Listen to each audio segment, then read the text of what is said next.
আসসালামু আলাইকুম। পাঠ করছি প্রণয়ের নব্য সূচনা। লিখনীতে ইনশা ইশা চৌধুরী। গল্প পাঠে আমি রেজওয়ানা খান নদী। পর্ব 18। এই যে সোনামণিরা, তোমরা শুধু ভিডিও দেখে দেখে চুরি করে চলে যাও। তোমরা কেন সাবস্ক্রাইব করো না? প্লিজ আমার পেজটিকে সাবস্ক্রাইব করবে এবং পাশে থাকা বেল আইকন বাটনটি প্রেস করবে। নুফা খাতুন, যাকে এতদিন অন্ধের মতো বিশ্বাস করে এসেছে রাফি, যাকে নিজের জীবনে সবচেয়ে নিরাপদ আশ্রয় বলে মনে করেছেন, সেই মানুষটিকে সামনে দেখে ওর ভিতরে জমে থাকা ক্রোধ এক মুহূর্তে বিস্ফোরণ হয়ে উঠল। এতটা রাগান্বিত রাফি জীবনে কখনো হয়েছে কিনা তা তার নিজেরও জানা নেই। বুকের ভেতর তীব্র ক্ষোভে আগুন দাউ দাউ করে জ্বলতে লাগলো। বিস্ফোরিত বিশ্বাস করতে কষ্ট হচ্ছিল তার মা তাকে এভাবে ঠকিয়েছে। হঠাৎ নীলুফা খাতুনের আগমনে উপস্থিতি সবার দৃষ্টি তার দিকে গেল। তিনি ধীরে পায়ে এগিয়ে এলেন। সামনে আছে তার ছেলে রাফি। আর তার ঠিক বিপরীতে সূচনা দৃশ্যটা দেখেই নীলুফার ভেতরে বিরক্তিতে জ্বলে উঠল। তবে সেই অনুভূতি বিন্দুমাত্র প্রকাশ না করে তিনি ছেলের কাছে এসে দাঁড়ালেন। রাফি এক দৃষ্টিতে মায়ের দিকে তাকিয়ে থেকে গম্ভীর কণ্ঠে বললেন, আপনার সঙ্গে আমার কিছু কথা আছে। ছেলের কণ্ঠে কঠোরতা শুনে নীলুফা খানিকটা অপ্রস্তুত হয়ে পড়লেন। মুখে মৃদু হাসলেন। হ্যাঁ বাবা, অবশ্যই। তোমার যা কিছু বলার আমাকে তো বলবেই। কিন্তু তোমার দেশে ফেরার খবর শুনে তোমার বাবা খুব খুশি হয়েছেন। আমার মনে হয় আগে বাসায় চলো, তারপর সব কথা হবে। সবার সঙ্গে পরে কথা বললেও হবে। নীলুফা কথা শেষ হতে না হতেই রোকসানা এগিয়ে এসে বললেন, ভাবি তুমিও এসেছ, ভালো হয়েছে। আর রাফি এত দূর জার্নি করে এসেছে, ওকে একটু বিশ্রাম নিতে দাও। বাড়ি তো পরেই যেতে পারবে, বরং তুমি ভাইকে ফোন করে এখানে আসতে বলো। কথাটা শুনে নীলুফার ভেতরটা যেন আরো জ্বলে উঠল। মনে মনে বলল, আমি এখানে পরিস্থিতি সামাল দেওয়ার চেষ্টা করছি, আর রুকসানা সবকিছু আরো জটিল করে তুলছে। যেভাবেই হোক রাফিকে এখন এখান থেকে নিয়ে যেতে হবে। পরে ও নিজের বুঝতে পারবে আমি যা করেছি ওর ভালোর জন্যই করেছি। মনের অস্থিরতা গোপন করে তিনি রোকসানার দিকে তাকিয়ে মিষ্টি করে হাসলেন। দেখো রোকসানা, আমরা আবার পরে আসবো। এতে তো কোনো সমস্যা নেই। আমি শুধু চাই এত বছর পর দেশে ফিরে আমার ছেলে আগে বাসায় যাক। ওর জন্য আমি নিজের হাতে অনেক কিছু রান্না করেছি। আগে সেগুলো খাক, তারপর না হয় অন্য সবকিছু। নীলুফার কথায় রাফি কোনো ভ্রুক্ষেপ হলো না। এক মুহূর্তে তার মাথায় ঘুরে শুধু একগুচ্ছ প্রশ্ন। আর সেই প্রশ্নগুলোর উত্তর সে চাইছে আজই, এখনই। তবে এখন সে বুঝতে পারছিল এত মানুষের সামনে সে উত্তর পাওয়ার সম্ভাবনা নেই। তাই নিজের ফুপুর দিকে তাকিয়ে শান্ত স্বরে বলল, ফুপি, আমি আবার পরে আসবো। এখন আমার মনে হয় বাসায় যাওয়া উচিত। রাফির মুখে এমন কথা শুনে নীলুফার মনে স্বস্তির ঢেউ বয়ে গেল। রুকসানাও আর কিছু বললেন না, মৃদু হেসে বললেন, আচ্ছা ঠিক আছে। আমারও মনে হয় এতদিন পর যখন তুমি এসেছো, আগে ভাইয়ের সঙ্গে দেখা করা উচিত। নীলুফা খাতুনের সম্মতি সূচক ভঙ্গিতে মাথা নেড়ে শুধু বললেন, হ্যাঁ। কথাটা বলেই তিনি স্বাভাবিকভাবে ছেলের হাত ধরতে এগিয়ে গেলেন। কিন্তু রাফি একবারও তার দিকে তাকালেন না। মায়ের বাড়িয়ে দেওয়া হাতে সম্পূর্ণ উপেক্ষা করে দ্রুত পায়ে সামনে হাঁটা শুরু করলেন। মুহূর্তের জন্য নীলুফার মুখে হাসি মিলিয়ে গেল। তবুও পরিস্থিতি সবার সামনে নিজের অস্বস্তি লুকিয়ে সৌজন্যমূলক একটি হাসি দিয়ে তিনি তারপর নীরবে ছেলের পিছু পিছু হাঁটতে শুরু করলেন। রাফি আর নীলুফা খাতুনের বাড়ি থেকে চলে যাওয়ার ড্রয়িং রুমে উদ্দীপ্ত পরিবেশ ধীরে ধীরে শান্ত হয়ে এলো। থেকে সবাই নিজেদের কাজে সরে গেল। মুহূর্তের মধ্যে বিশাল ড্রয়িং রুমটা প্রায় ফাঁকা হয়ে পড়ল। শুধু রুকসানা খাতুন সেখানে নীরবে বসে রইলেন। তিনি কিছু একটা ভাবছেন গভীর মনোযোগ দিয়ে। সূচনা মায়ের সঙ্গে কথা বলার উদ্দেশ্যে সেদিকে এগিয়ে যেতেই হঠাৎ তার হাতটা কেউ আলতো করে চেপে ধরলো। চমকে ঘুরে তাকালো প্রণয়ের দিকে। প্রণয়ের চোখে তখন এক অদ্ভুত গাম্ভীর্য। কোনো কথা না বলে শুধু চোখের ইশারায় সূচনাকে তার সঙ্গে যেতে বলল। সূচনা কয়েক সেকেন্ড ওর দিকে তাকিয়ে রইল। অতঃপর কোনো প্রশ্ন না করে মাথা নাড়ল। দুজন ধীরে ধীরে পায়ে সিঁড়ি বেয়ে উপরে উঠে গেল। রুমে ঢুকতে প্রণয় দরজাটা ভেতর থেকে আটকে দিল। দরজা বন্ধ হওয়ার শব্দে সূচনা খানিকটা অবাক হলেও কিছু বলল না। সে ধীরে ধীরে দিকে এগিয়ে গেল, কিন্তু ঠিক তখনই প্রণয় আচমকা তার হাত ধরে টেনে নিজের কাছে নিয়ে এলো। তো আকস্মিক ঘটনাটাই সূচনা পুরোপুরি হতভম্ব হয়ে গেল। বিস্ময়ে তার চোখ দুটো বড় হয়ে উঠল। ঘন ঘন পলক ফেলতে ফেলতে সে জিজ্ঞেস করলো, কি হয়েছে? প্রণয় কয়েক মুহূর্ত ওর দিকে স্থির দৃষ্টিতে তাকিয়ে রইল। অতঃপর গম্ভীর স্বরে বলল, এই ছেলের সঙ্গে তোমার কেমন সম্পর্ক? সূচনা ভ্রু কুঁচকে তাকালো। কেমন সম্পর্ক মানে? রাফি তো কথাটা শেষ হওয়ার আগে প্রণয় নিজের তর্জনী তুলে সূচনার ঠোঁটের উপর আলতো করে রেখে দিল। সূচনার বাকিটুকু কথা ঠোঁটে আটকে গেল। সূচনা বিস্ময়িত চোখে প্রণয়ের দিকে তাকিয়ে রইল। প্রণয় এর আচরণ তার কাছে সম্পূর্ণ অচেনা লাগছে। প্রণয় ধীরে স্বরে বলল, তুমি এত সহজে ওর নাম কেন নিচ্ছ? কথাটা বলেই সে সূচনাকে ছেড়ে দিল। এরপর গিয়ে বিছানায় কিনারায় বসে পড়ল।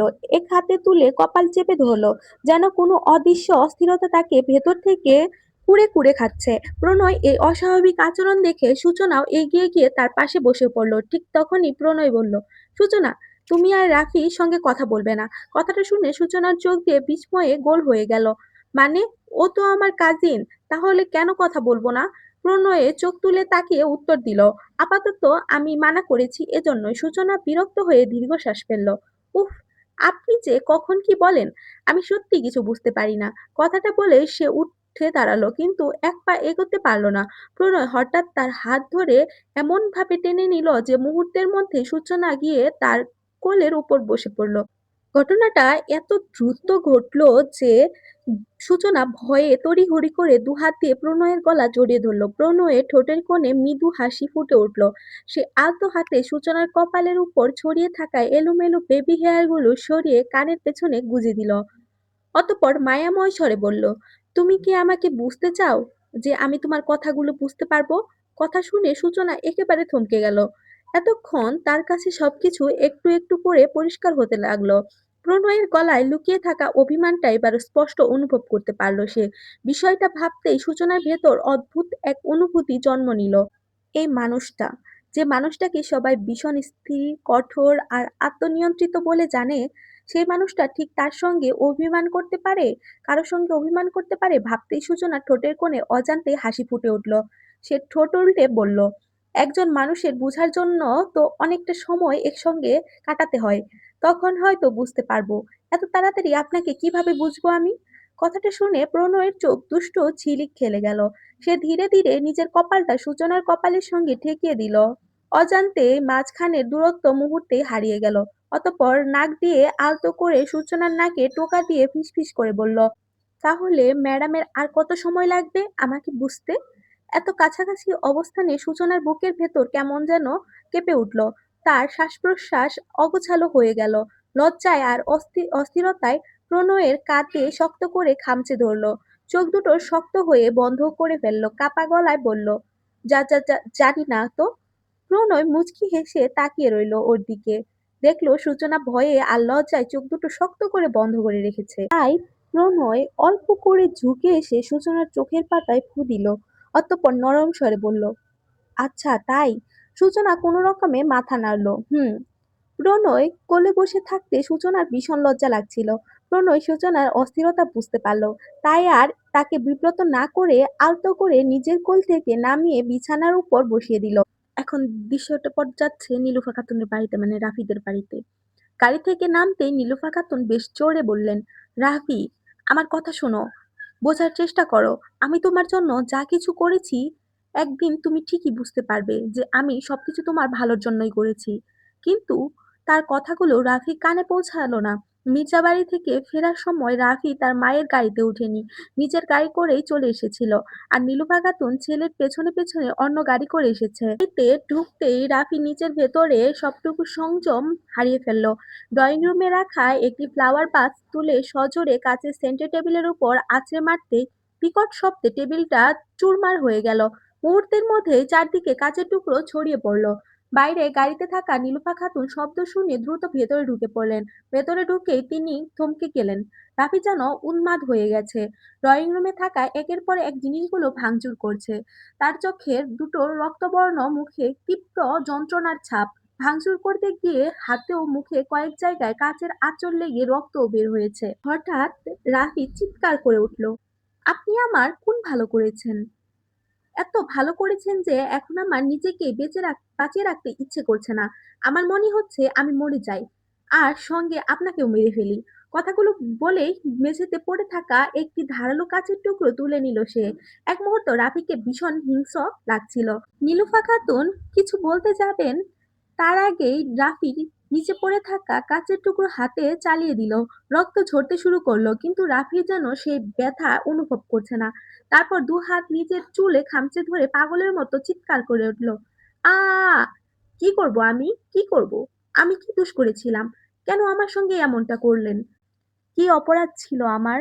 কেন আমার ভালোবাসা আমার কাছ থেকে কেড়ে নিলেন? নীলুফা খাতুন হতভম্ব হয়ে ছেলের দিকে তাকিয়ে রইলেন। তিনি লক্ষ্য করলেন, রাফি একবারও তাকে মা বলে ডাকছে না। বুকের ভেতরটা মোচড় দিয়ে উঠল তার। তিনি ধীরে ধীরে ছেলের দিকে এগিয়ে যেতেই রাফি বজ্র কণ্ঠে বলে উঠল, আমার থেকে দূরে থাকুন। আর একদমই আমার কাছে আসবেন না। না হলে আমি নিজেকে শেষ করে দেব, অথবা আপনাকে। এত ভয়ঙ্কর কথা শুনেও নীলুফা খাতুন বিচলিত হলেন না। তিনি আগে থেকেই অনুমান করেছিলেন, সত্য জানার পর রাফি প্রতিক্রিয়া কিছুটা হলেও এমনই হবে। হঠাৎ তিনি হাউমাউ করে কেঁদে উঠলেন, আমি কি করতাম বাবা? ওই মেয়ে তোর সারাক্ষণ বিয়ে বিয়ে করছিল। আমি নিজেও জানতাম না এমন হবে। হঠাৎ করে ওর বিয়ে হয়ে গেল। রাফি ক্ষীণ দৃষ্টিতে তার মায়ের দিকে তাকালেন। মিথ্যে, সব মিথ্যে। হৃদয় আমাকে সব বলেছে। ওরা বিয়ের আগে আমাকে জানাতে চেয়েছিল, কিন্তু আপনি ওদের আমাকে ফোন দিতে নিষেধ করেছেন। নিরুফা খাতুনের মুখ শক্ত করে বললেন, ফোন দিলেও তুমি কি করতে পারতে? ওরা বিয়ে তো হয়েই যেত। আল্লাহ যা করেন ভালোর জন্যই করেন। তাই ওর বিয়ে অন্য কারোর সঙ্গে হয়েছে। রাফির চোখে ঘৃণা আর ক্ষোভের আগুন। না, আপনি আমাকে ধোঁকা দিয়েছেন। আমার সঙ্গে বিশ্বাসঘাতকতা করেছেন। আমি এইসব কিছু মানব না। আপনি কি ভেবেছেন এত সহজে সব মেনে নেব? নীলুফা খাতুন এবার অবাক হয়ে বললেন, মেনে নেবে না? না নেওয়ার কি আছে? সূচনা এখন অন্যজনের বিবাহিতা স্ত্রী। তুমি ওকে ভুলে যাও। আমি তোমার জন্য আরো ভালো, আরো পারফেক্ট মেয়ে নিয়ে আসবো। রাফির ঠোঁটে তিক্ত হাসি ফুটে উঠল। আপনার ভাষায় পারফেক্ট কাকে বলে আমি নিজেও জানি না। আর সেই পারফেক্ট মেয়েকে আপনি নিজের কাছেই রাখুন। সূচনা, সূচনাকেই আমি আমার কাছে ফিরিয়ে নিয়ে আসবো। কথাটা শুনে নীলুফা খাতুনের মাথা যেন গরম হয়ে গেল। তিনি রাগে কাঁপতে কাঁপতে বললেন, তোমার মাথা ঠিক আছে? কি সব উল্টাপাল্টা কথা বলছো? ওই মেয়েকে আমি আগের থেকেই পছন্দ করি না। আর এখন তো ওর বিয়ে হয়ে গেছে। তুমি কিভাবে ভাবছো যে আমি তোমার কথা মেনে নেব? রাফি দৃঢ় কণ্ঠে বলল, আপনার মানা আর না মানায় আমার কিছু যায় আসে না। কথাটা বলে রাফি আর এক মুহূর্ত সেখানে দাঁড়ালো না। দ্রুত পায়ে বাড়ি থেকে বেরিয়ে গেল। নীলুফা খাতুন স্থির হয়ে দাঁড়িয়ে রইলেন। বিস্ময়ে তার চোখ বড় বড় হয়ে গেছে। তিনি কখনো কল্পনাও করেননি সূচনার জন্য তার ছেলে এতটা পাগল হয়ে যেতে পারে। এখন দৃশ্যপট যাচ্ছে প্রণয়ের দিকে। প্রণয়ের নীরবতা দেখে সূচনার মনে হঠাৎই কিছু একটা মনে পড়তেই সে উচ্ছ্বাস ভরা কণ্ঠে বলল, আমি না একটা জিনিস বানিয়েছি, আপনাকে দেখাতে চাই। প্রণয় এবার নীরবতা ভেঙে শান্ত স্বরে বলল, আর আমিও তোমাকে কিছু দিতে চাই। সূচনা আরো খুশি হয়ে বলল, তাই নাকি? আচ্ছা, তাহলে আগে আমি আপনাকে আমার বানানো জিনিসটা দেখাই। কথা শেষ করে দ্রুত ড্রয়ারের দিকে এগিয়ে গেল। মুহূর্তের মধ্যে সেখান থেকে একটি কাগজ বের করে আনলো। প্রথম দেখার সাধারণ কাগজ মনে হলেও সেটি ছিল বেশ লম্বা এক তালিকা। কাগজটি মেলে ধরতেই সে কাগজের দৈর্ঘ্য চোখে পড়ল স্পষ্টভাবে। সূচনার হাতে সেই অদ্ভুত লম্বা তালিকা দেখে প্রণয় ভ্রুকুচকে কৌতূহলী দৃষ্টিতে তাকালো। এটা কিসের লিস্ট? সূচনা ঠোঁটের কোণে হাসি ফুটিয়ে বলল, ছোটবেলায় যখনই আম্মুকে বলতাম কোথাও ঘুরতে যেতে চাই, তখন উনি সবসময় বলতেন, আগে বিয়ে হোক, তারপর নিজের স্বামীর সঙ্গে যত খুশি ঘুরে বেড়ায়। প্রণয় কিছুটা বিস্ময়িত হয়ে মাথা নাড়ল। তা ঠিক আছে, কিন্তু ঘুরতে যাওয়ার সঙ্গে এই লম্বা লিস্টের সম্পর্ক কি? ব্যাস, এই প্রশ্নের তৎক্ষণাৎ উত্তর ছিল না সূচনার। এক নিঃশ্বাসে উচ্ছ্বাসিত কণ্ঠে বলে উঠল, ও মা, ছোটবেলা থেকে আমার একটা স্বপ্ন আছে। আমি পুরো পৃথিবী ঘুরে দেখতে চাই। নতুন নতুন দেশ, শহর, পাহাড়, সমুদ্র, সবকিছু। এই লিস্টে আমি সেই সব জায়গার নাম লিখেছি যেখানে আমি যেতে চাই। আমি পুরো পৃথিবী দেখতে চাই। আমার সঙ্গে কিছু পরিকল্পনা আপনার আর সঙ্গে সঙ্গে কিছু পরিকল্পনা করেছি। এজন্যই এই লিস্টটা বানানো, যেন আমার ভ্রমণে কোনো অসুবিধা না হয়। প্রণয়ের চোখ সরু হয়ে সূচনার দিকে তাকিয়ে বলল, পুরো পৃথিবী ভ্রমণের স্বপ্ন আপাতত একটু কম দেখো। সামনে যে তোমার পরীক্ষা, সেটা মনে আছে তো? সবার আগে পড়াশোনা, আর বাকিটা পরে দেখা যাবে।